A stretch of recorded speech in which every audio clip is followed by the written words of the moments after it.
We know Chagall researched the project for 2 years, and he created the stained glass windows in his studio in Paris, together with his assistant Charles Marc.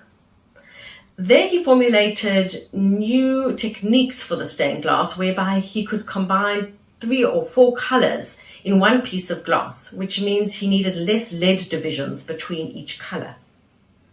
He really stretched the medium to its limits.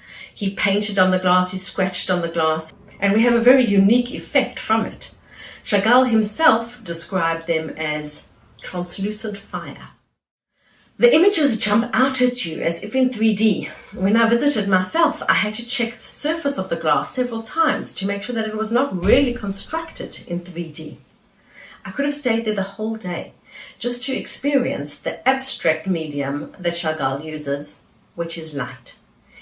It moves from detail to detail and window to window and illuminates one thing after the other, highlighting the rich, deep colors of each window.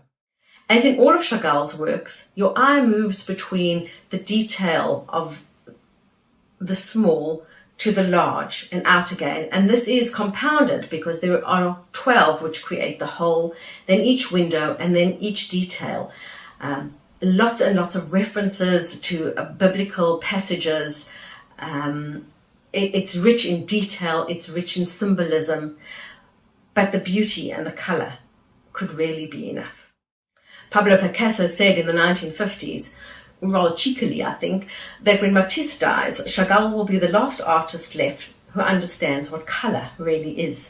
The windows were exhibited in Paris and at the MoMA in New York before coming to the Bell Synagogue in 1962.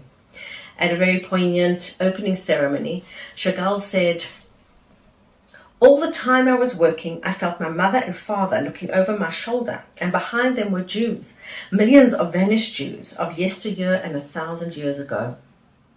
He added, "The windows are my modest gift to the Jewish people, who have always dreamt of biblical love, of friendship and peace among other people. To that people who lived here thousands of years ago, among other Semitic people, my hope is that I hereby extend my hand to seekers of culture, to poets, and to artists among the neighboring people." Now, before we go into detail of the windows, I want to draw your attention to the architecture of the Shul building. After all, this channel is about architecture in Israel.